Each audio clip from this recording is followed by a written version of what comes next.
Friends, आज हम लोग एक नए चैप्टर को पढ़ने वाले हैं जो कि हमारा है इलेक्ट्रिसिटी। सबसे पहले इसके बारे में जानते हैं। इलेक्ट्रिसिटी जो होता है वो हमारे लिए बहुत ही एसेंशियल होता है और साथ साथ ऑलमोस्ट सारे सेक्टर में इसका यूज़ है। ठीक है, चाहे वो इंडस्ट्रियल हो या कॉमर्शियल हो या हाउस होल्ड हो या और भी अदर में। ठीक है, यानी कि ये हमारे डेली लाइफ में यूज़ होता है। ठीक है, अब इसमें क्या क्या टॉपिक आज पढ़ने वाले हैं हम ये जान लेते हैं। सबसे पहला हमारा चार्ज है, फिर इलेक्ट्रिक फील्ड है और तीसरा जो है हमारा क्या है, इलेक्ट्रिक करंट। चार्ज के बारे में अगर जाना जाए तो चार्ज क्या होता है, एक मैटर का प्रॉपर्टी होता है। यानी कि charge is the property of a matter by which it repel and attract anything. यानी कि चार्ज एक प्रॉपर्टी होता है किसी भी मैटर का जिससे कि क्या होता है, वो किसी को रिपेल कर सकता है और अट्रैक्ट कर सकता है। ठीक है, यानी कि नॉर्मली ये हमारा एक प्रॉपर्टी है, क्या, हमारा चार्ज। ठीक है, सबसे पहले लिख लिया जाए चार्ज के बारे में। इट इज द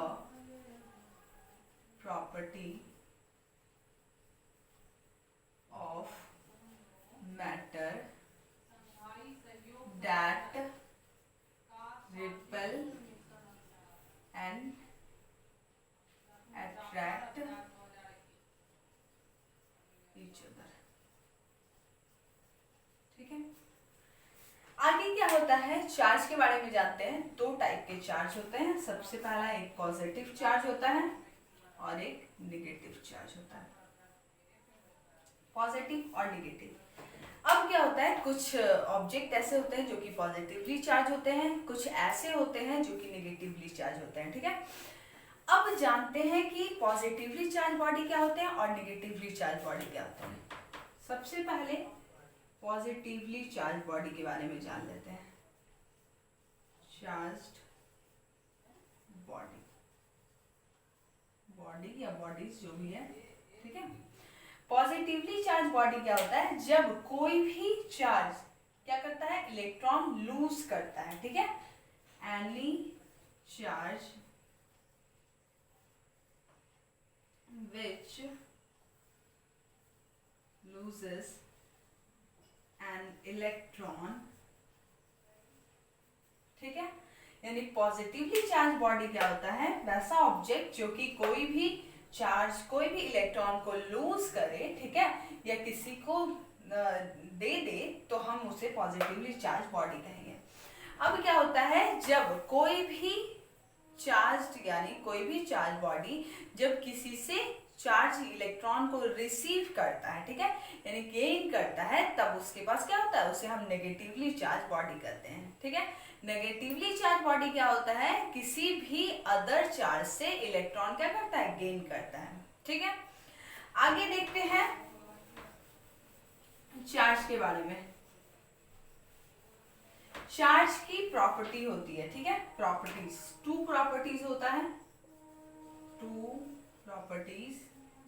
कौन सा, तो पहला होता है like charge repel each other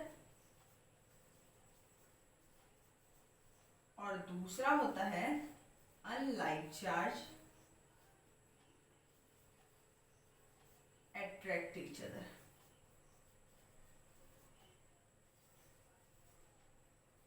यानी कि अगर लाइक चार्ज हो, ठीक है, तो वो आपस में रिपेल करेंगे यानी कि दूर हटेंगे, और अगर अनलाइक चार्ज हो तो आपस में क्या, अट्रैक्ट होंगे। ठीक है, मान लेते हैं कि मेरे पास एक पॉजिटिव चार्ज था, दूसरा भी पॉजिटिव, दोनों क्या है, सेम चार्ज है, तो ये आपस में क्या होंगे, दूर हटेंगे यानी रिपेल करेंगे एक दूसरे को। और अगर एक पॉजिटिव लेकर चले और एक नेगेटिव लेकर चले तो ये दोनों क्या, अट्रैक्ट करेंगे। क्यों, क्योंकि ये हमारा अनलाइक चार्ज है। ठीक है, चलिए आगे देखते हैं। फिर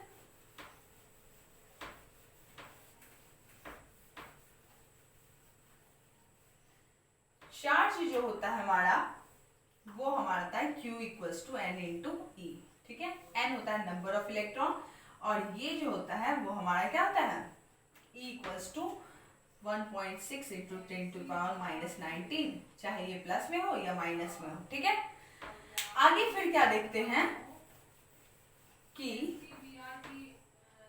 कि चार्ज को हम डिनोट करते हैं, denoted by Q. Capital Q से भी कहीं करते हैं और कहीं स्मॉल क्यू से भी करते हैं, ठीक है। अब इसका एसआई यूनिट ऑफ चार्ज होता है कूलम, ठीक है, जिसे कि हम C से डिनोट करते हैं, ठीक है। अब क्या होता है, यानी कि एसआई यूनिट अगर लिया जाए चार्ज का तो हमारा होता है कूलम। कूलम में भी छोटे यूनिट्स होते हैं। सबसे पहला एक मिली कूलम होता है, मिली कूलम, जिसको कि हम MC से करते हैं, और एक होता है माइक्रो कूलम, ठीक है, जिसको कि हम म्यू C से करते हैं, ठीक है। मिली कूलम जो होता है ये क्या होता है, 1 मिली कूलम इक्वल्स टू 10⁻³ कूलम, और 1 माइक्रो कूलम जो होता है वो 10⁻⁻6 कूलम होता है, ठीक है। यानी कि ये दोनों स्मॉल यूनिट हुए, यानी एसआई यूनिट में हम नॉर्मली कूलम यूज करते हैं। अगर छोटे यूनिट में लिया जाए और भी छोटे पार्ट्स में जाया जाए तो मिली कूलम होता है और एक माइक्रो कूलम होता है। माइक्रो कूलम इस तरीके से लिखा जाता है, ये जो होता है वो म्यू होता है, म्यू, ठीक है। आगे देखते हैं, ये हमारा हुआ चार्ज के बारे में।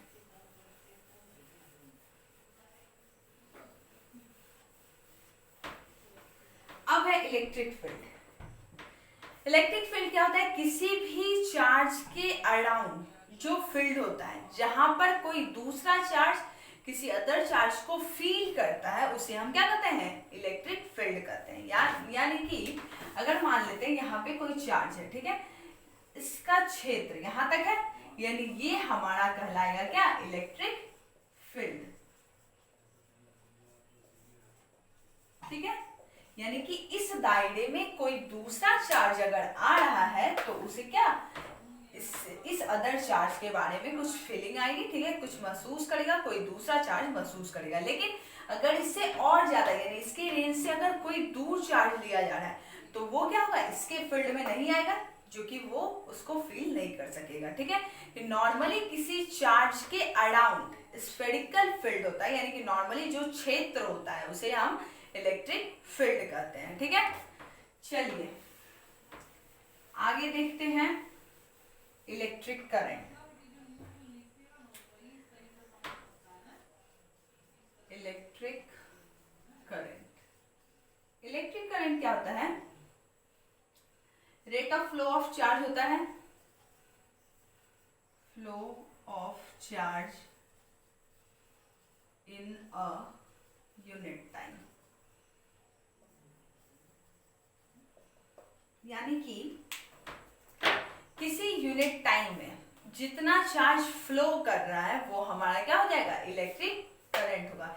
यानी कि किसी यूनिट टाइम में किसी कंडक्टर से या किसी क्रॉस सेक्शनल एरिया से जितने चार्ज फ्लो कर रहे हैं वो हमारा क्या होगा, इलेक्ट्रिक करंट हो जाएगा।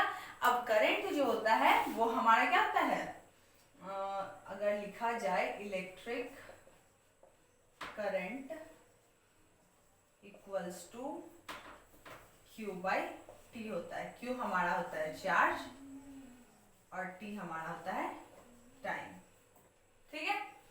चलिए आगे देखते हैं, इसका एसआई यूनिट होता है फिर से क्या, हमारा एम्पियर होता है। चार्ज का क्या था, कूलम था, इसका एम्पियर है। सेम टू सेम इसे अगर यानी अगर A हमारा कैपिटल A से डिनोट करते हैं, इसके और छोटे यूनिट्स के बारे में जाने तो फिर से वैसे ही मिली एम्पियर होगा और उसके बाद होगा माइक्रो एम्पियर, ठीक है। मिली एम्पियर MA इस तरीके से लिखाता है, माइक्रो एम्पियर इस तरीके से म्यू A लिखाता है, ठीक है। फिर वैसे ही 1 मिली एम्पियर लिया जाए तो 10⁻³ क्या होता है, एम्पियर होता है, और 1 माइक्रो यानी म्यू A लिया जाए तो ये हमारा 10⁻⁻6 होता है, ठीक है। ये हमारा क्या हुआ, इलेक्ट्रिक करंट हुआ। Current rate of flow of charge कहलाता है। किसी भी यूनिट टाइम में जितना चार्ज फ्लो कर रहा है वो हमारा क्या होता है, इलेक्ट्रिक करंट होता है, जिसके कि एसआई यूनिट हमारा एम्पियर होता है, ठीक है। और एम्पियर का और अगर स्मॉलेस्ट यूनिट में लिया जाए तो मिली एम्पियर और माइक्रो एम्पियर होता है, ठीक है। चलिए आगे देखते हैं कि 1 एम्पियर इक्वल्स टू क्या होता है। 1 एम्पियर इक्वल्स टू क्या होता है, 1 कूलम बाय 1 सेकेंड। यानी कि किसी भी कंडक्टर से जब 1 सेकेंड में 1 कूलम चार्ज फ्लो कर रहा हो तब हम करंट को क्या कहेंगे, 1 एम्पियर कहेंगे, ठीक है। यानी कि किसी भी कंडक्टर से जब 1 सेकेंड में 1 कूलम चार्ज फ्लो कर रहा हो तो हमारा वो 1 एम्पियर करंट कहलाएगा, ठीक है। आगे देखते हैं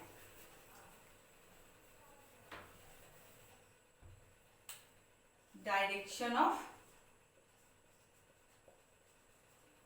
इलेक्ट्रिक करंट। अब क्या है इलेक्ट्रिक करंट का डायरेक्शन, जिस डायरेक्शन में इलेक्ट्रॉन फ्लो कर रहा हो उसके जस्ट अपोजिट डायरेक्शन में हमारा क्या होता है, हमेशा इलेक्ट्रिक करंट फ्लो करता है, ठीक है। यानी कि अगर इस डायरेक्शन में हमारा इलेक्ट्रिक करंट फ्लो कर रहा हो तो इसके जस्ट विपरीत हमारा क्या होगा, इलेक्ट्रॉन फ्लो करेगा, ठीक है। यानी दोनों एक डायरेक्शन में कभी फ्लो नहीं करते हैं, ठीक है। आज हमारा 3 टॉपिक था। सबसे पहला चार्ज था, उसके बाद इलेक्ट्रिक फील्ड था और तीसरा इलेक्ट्रिक करंट था, ठीक है। इलेक्ट्रिक चार्ज को मैं बताई हूँ क्या कि ये एक किसी भी मैटर का प्रॉपर्टी होता है जो रिपल करता है और अट्रैक्ट करता है किसी चीज को। आगे फिर बताया गया था उसका जो चार्ज का था हमारा क्या एसआई यूनिट था, वो हमारा कूलम था। प्रॉपर्टीज भी बताई गई थी जिसमें कि दो प्रॉपर्टीज थे, एक लाइक चार्ज जो होते हैं वो रिपेल करते हैं और अनलाइक चार्ज अट्रैक्ट करते हैं। फिर इलेक्ट्रिक फील्ड के बारे में बताया गया था कि इलेक्ट्रिक चार्ज के अराउंड जो एरिया है, ठीक है, उस क्षेत्र को हम क्या कहते हैं, इलेक्ट्रिक फील्ड कहते हैं। फिर दिया गया है इलेक्ट्रिक करंट। इलेक्ट्रिक करंट के बारे में बताया गया था क्या rate of flow of charge है in any conductor in a unit time, किसी यूनिट टाइम में किसी कंडक्टर से जितने चार्ज फ्लो हो रहे हैं वो हमारा इलेक्ट्रिक करंट है। इसका एसआई यूनिट एम्पियर होता है, ठीक है। इसके छोटे यूनिट्स के बारे में भी बताया गया था, डायरेक्शन बता दिया गया है। आज के लिए इतना ही, आगे नेक्स्ट वीडियो में